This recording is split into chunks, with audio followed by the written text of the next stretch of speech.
soul shits butterflies and rainbows. It's Matt.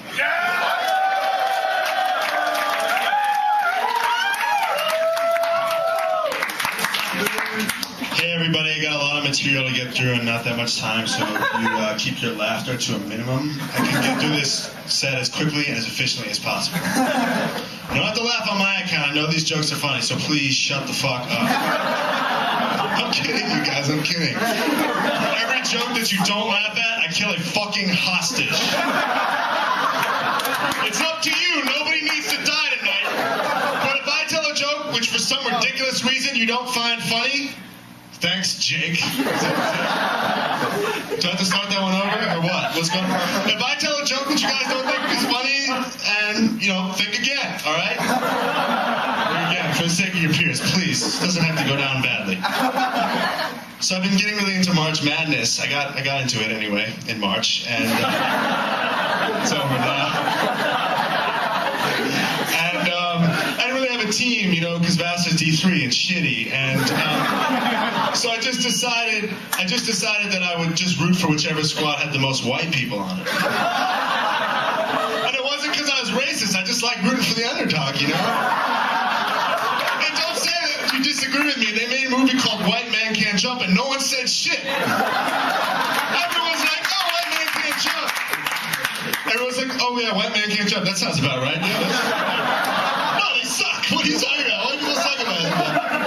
I wonder if fucking people would be half as complacent if they started coming out with movies that were also broadly sweeping generalizations that were wrong and hurtful. Like, oh, let's go see the new Lucy Liu movie. Asian women can't drive. I heard it got great reviews.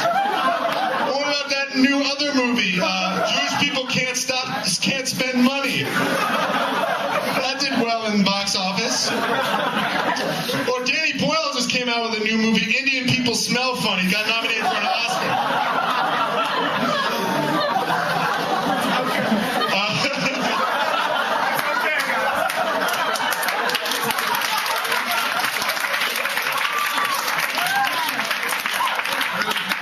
Jahan's Indian, I think.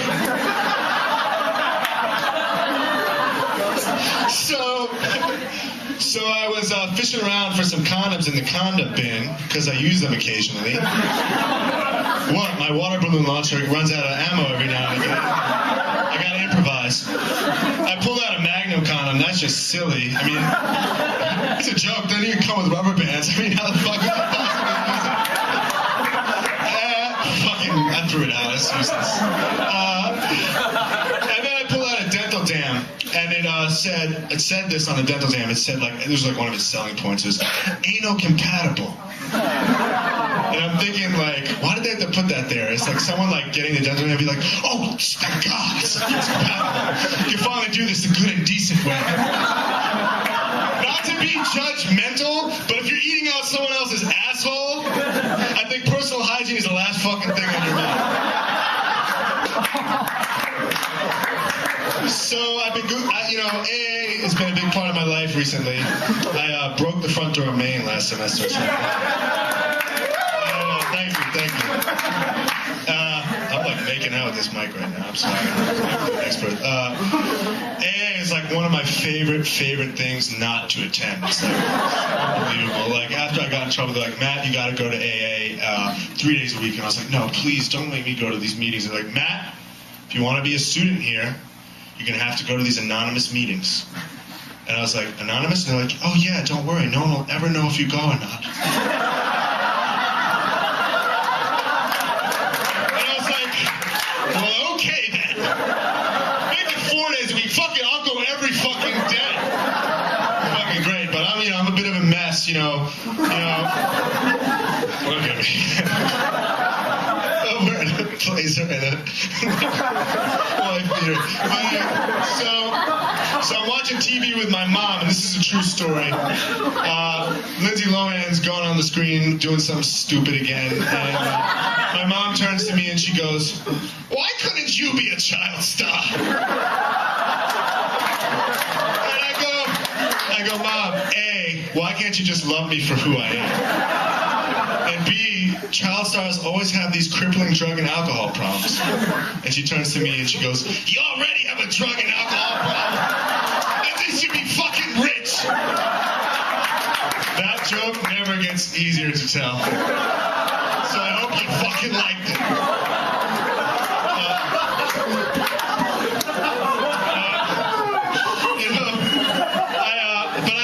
I'm a mess, but I also have messy handwriting. So people see my messy handwriting, they're like, "You should be a doctor." And I'm like, "Really? Is that the main criteria for being a doctor?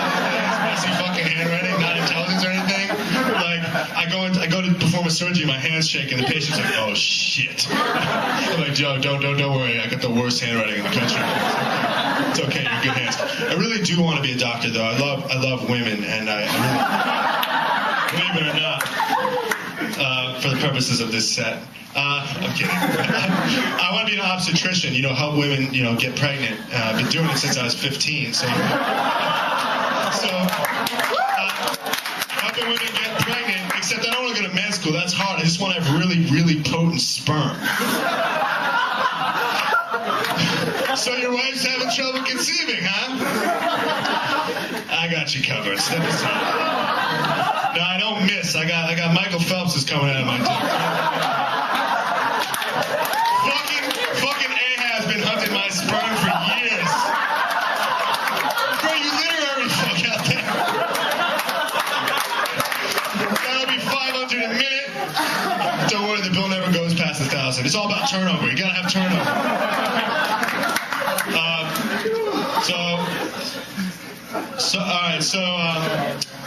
So people ask me a lot. I love women. So I go to Vassar. A lot of women here, and but I love that there are a lot of women here. But I just hate it when I tell people to go to Vassar and they're like, "Well, isn't that a girls' school?" And I'm like, "Yeah, I just had a really compelling application. I had to pull the trigger." And they're like, "Yeah. No, you fucking idiot! It's a school for girls and boys. But how could you stop with girls and boys? How could you be so fucking reductive? What about girls and boys who identify as girls and girls who identify as boys and boys who identify as girls who identify as boys? What about boys who identify as girls who identify as sheep, you intolerant sexual fuck? What about the goddamn sheep?"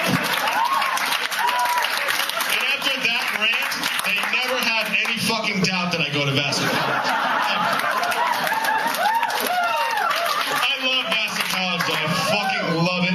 I think the kids here are super creative. The women are creative. Have you seen the VC Student Bodies page? I know you guys have. I haven't checked it in the past 15 minutes, but as far as I can tell, the women have been coming out with some great stuff, like different poses, different angles, different settings, and all these different cool places, and really creative, but the men are just the same. So here's my dick.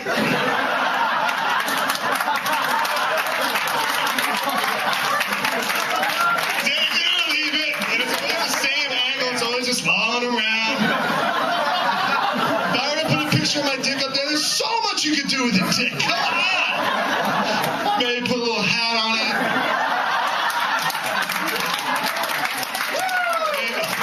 Maybe do a little hip thrust out of a pool, make it look like a shark. Going after a seal. Or maybe just point to my favorite line of literature. Like Emerson's self-reliance is really important to me. Yeah, but I like pleasing women. Sometimes when I'm having sex with women, they're very supportive and they give me coaching and advice, and I can usually get with it. And sometimes they'll say something like faster, harder, slower, and I'm like, okay, I can do that, right? But sometimes they'll say things that are like, well, I don't know what you want me to do with this. They'll say things like deeper. It's like, bitch, I'm to the hills right now. You know what you signed up for when I dropped trout? Like, this is the end of the line.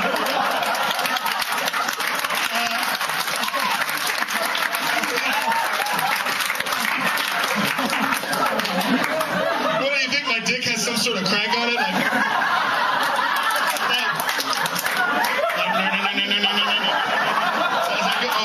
no.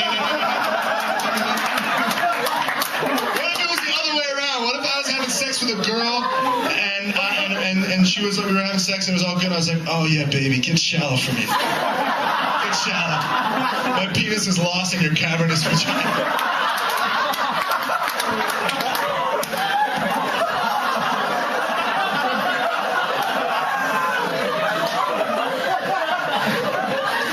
So last year I had an infection in my left testicle.